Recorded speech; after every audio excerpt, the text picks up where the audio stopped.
Hello and welcome to Headlines. I'm Dominique Avery. The Simsbury Police Department welcomed a new officer this month when Johanna Camacho was sworn in on January 2nd. She was hired to fill a vacancy following the retirement of Officer Jon England. She's not new to the department, having been a police dispatcher here since November 2008. Officer Camacho is currently attending the State Municipal Police Academy. She'll return to Simsbury to continue her training once she graduates in July. The Simsbury school system has announced the results of a bus safety pilot program, and it turns out the citizens of Simsbury got an A. To check on school bus safety, with a grant from the U.S. Department of Transportation, the district hired an Arizona company called Redflex Traffic Systems to monitor drivers who illegally pass school buses. From September to November, the company put video cameras on the front and rear driver's side of the 7 school buses in Simsbury to check whether vehicles were stopping as they're required by law when the school buses stopped. The findings? Out of the 3,100 bus stops they videotaped, there were only 2 potential violations. Simsbury School Assistant Superintendent Sue Lemke was pleased with the results, saying, "We owe a big thank you to the Simsbury community, which obviously cares as much as we do about the safety of our students." The town of Simsbury is getting ready to celebrate Valentine's Day in an unusual way. It plans to waive the application fee for the first 50 couples applying for marriage licenses on February 14th. They will not have to pay the $30 fee, and those licenses are valid through April 20th, 2014. First Selectman Mary Glassman announced this offer to remind people what a wonderful wedding destination our town is. As an added incentive, Simsbury Main Street Partnership businesses will enter those who come in for a marriage license on Valentine's Day into a drawing to win a package that includes a one-night stay in a honeymoon suite at the Simsbury Inn, hair and makeup for the bride from L Designs Hair Salon, and a wedding arrangement from Horan's Flowers and Gifts based on availability. For more information, contact the town clerk's office directly at 860-658-3243. Another Valentine's Day event is coming up with Simsbury's own Jon England. Hello, I'm Jon England, and I'm here to tell you about an upcoming performance I have in West Hartford on Saturday, 15th of February, that's Valentine's weekend, not the 14th, the 15th, at St. Joseph's University on Asylum Avenue in West Hartford. It's in a beautiful auditorium called the Hoffman Auditorium, which is part of the Carol Autorino Performing Arts Center. I've been invited there to give a wonderful romantic evening performance of piano music. Really, it's emotional music that means something to everyone. It happens to be played on the piano by me. I'll be playing both on my own as a solo and also with orchestral accompaniment. I'll be playing all sorts of things from the turn of the 19th century right the way through to the present day.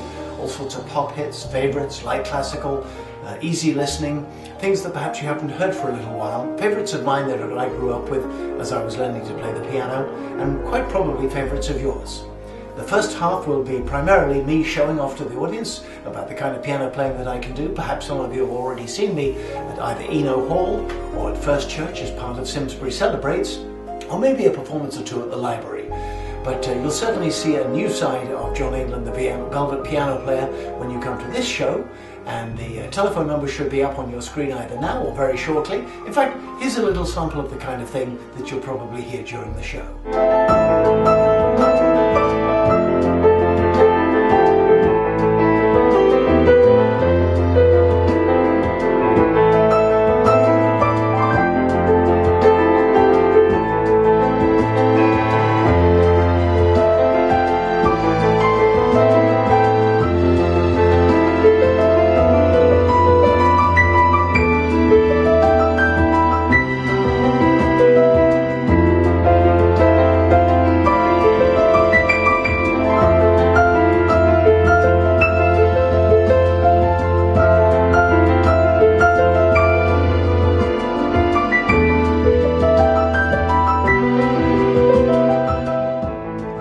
One of many of the pieces that you're likely to hear during the course of this upcoming show on Saturday, February the 15th in West Hartford. The details will be on the schedule, which is shown here, broadcast here on the television, on the local television, and the details for tickets will be also coming up on your screen. You can apply for those online or ring the telephone number that's shown on the screen, and I look forward to seeing you there.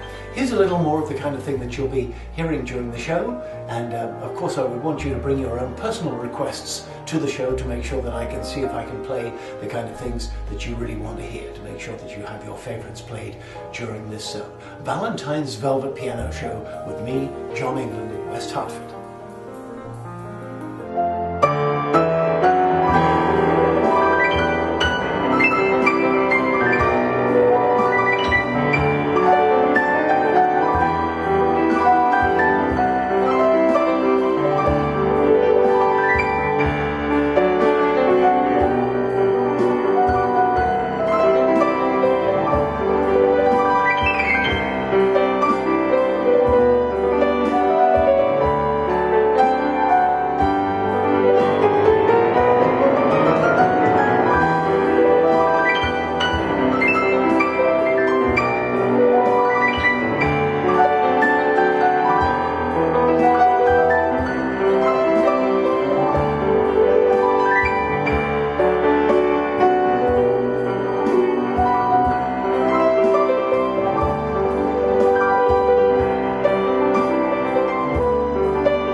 Simsbury High School students told us right here on SCTV that their upcoming production of Les Miserables will be their best musical production ever and that it will blow you away. Les Mis will be performed over 2 weekends, Friday, January 31st through February 2nd, and February 7th to February 9th. The Friday and Saturday evening shows are at 7, and Sunday afternoon shows are at 2. New this year, there is reserved seating at the high school. Senior and student tickets are $12, adults $15. To order, go to www.simsbury.k12.ct and click on the Les Mis icon or call 860-651-0451, extension 991. The Simsbury Public Library is hosting a Take Your Child to the Library Day on February 1st from 1 to 3 p.m. Among the planned activities, exploring the library with a scavenger hunt, complete with prizes. The event is sponsored by the Simsbury Junior Women's Club.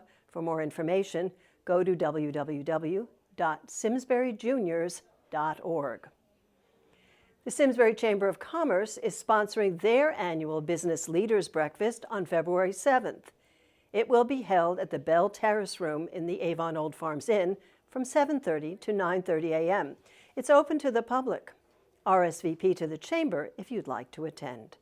Call 860-651-7307.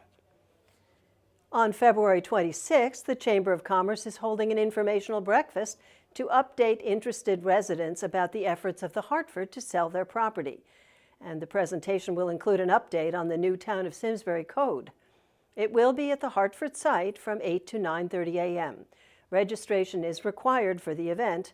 Call 860-651-7307 or email info@simsburycoc.org.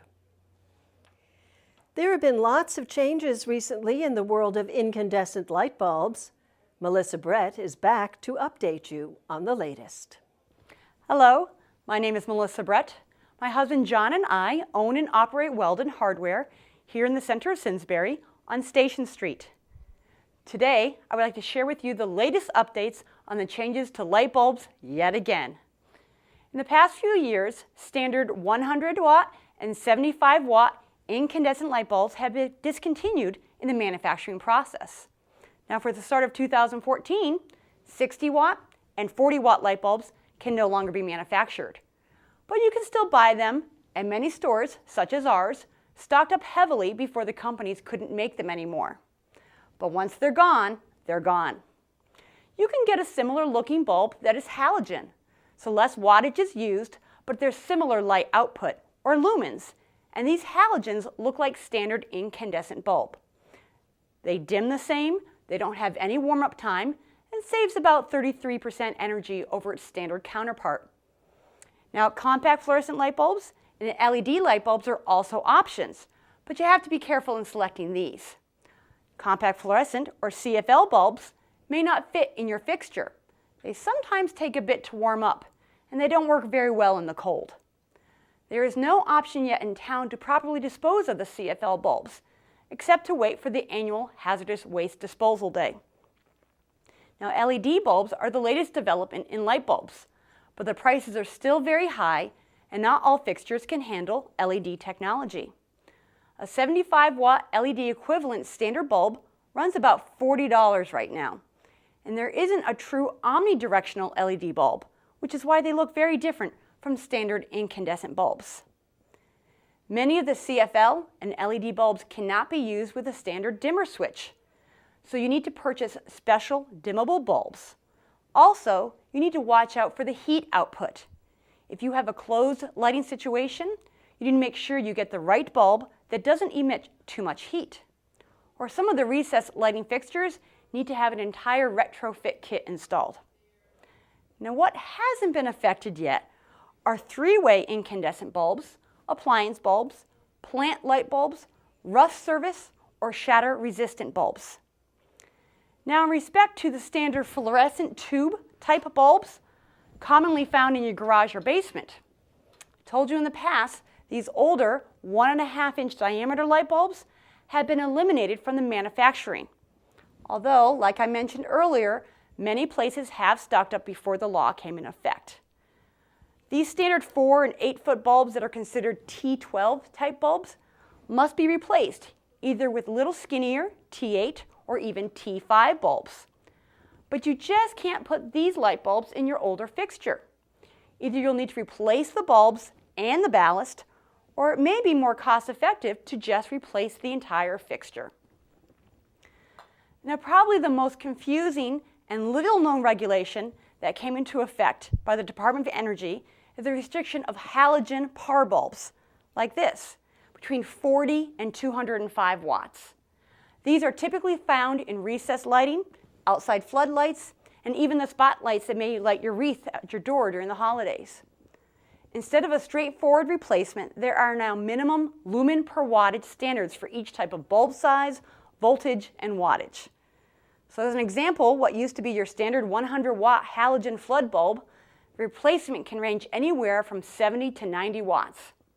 Just asking for a 100-watt bulb anymore may not be the same light output from one manufacturer to another. Check the label carefully and compare not just wattage anymore, but the lumens as well. While one bulb may emit 750 lumens, the exact same wattage with a different bulb could emit 900 lumens. This can be a very confusing and complicated transition for even the most experienced electrician, never mind the average user.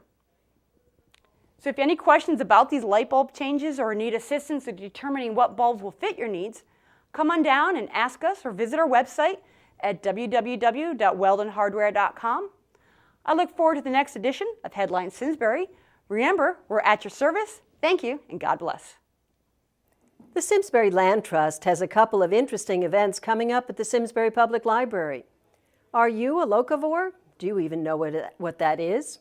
If not, and even if you do know, you might be interested in seeing the documentary film Ingredients, which explores the local food movement and the collaboration between farmers and chefs to renew America's food culture.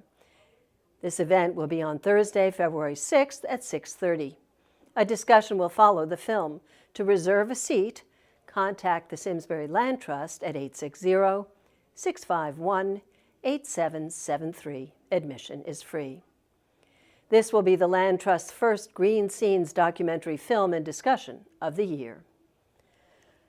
On Sunday, February 9th at 2 p.m., the Simsbury Land Trust will host a Gardening for Butterflies program, where participants will learn how to create a successful habitat for butterflies and other beautiful winged creatures. It will be led by the Simsbury Land Trustee, Marjorie Winters, from the Roaring Brook Nature Center. Reservations should be made by calling the Land Trust at 860-651-8773 or go to Amy Ziner, one word, Amy Ziner at AOL.com. This is also free. In the depths of winter, it's hard to imagine outdoor activities, but Simsbury is planning a great big outdoor event for May. It's the town's first triathlon and is scheduled for Sunday, May 18th at 11 a.m. to highlight Simsbury's outdoor assets and encourage tourism. It will involve a 3.6-mile running, hiking segment, an 11.5-mile biking course, and in lieu of swimming, it will end with a 2-mile loop paddling on the Farmington River. Tell your friends, the race will be capped at 250 participants, so register early. Registration can be completed online at www.trysimsbury.com. More news to help you get ready for spring and summer. A reminder that Connecticut requires a boating safety course certificate before you can get a boating safety operator's permit. You can take that course right here through Simsbury's Continuing Education Department.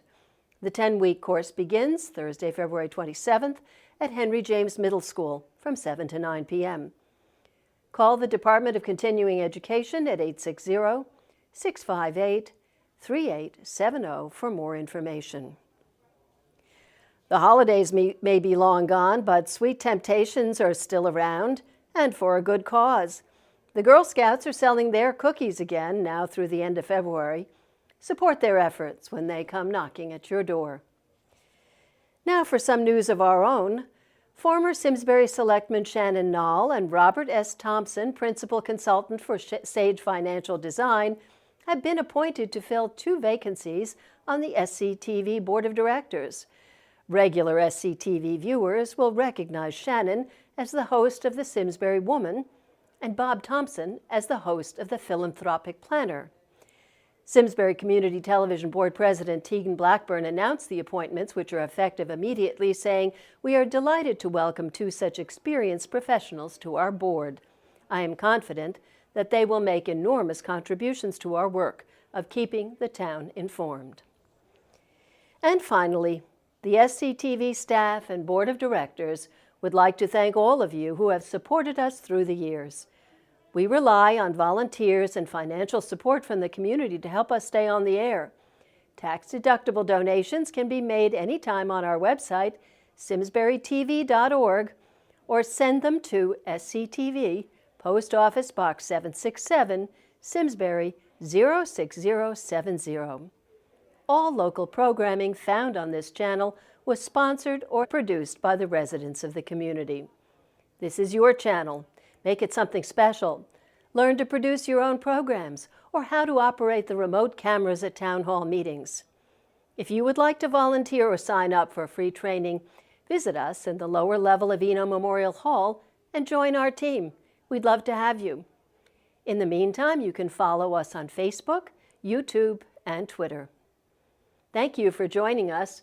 I'm Dominique Avery, and we are SCTV, your town, your schools, your government.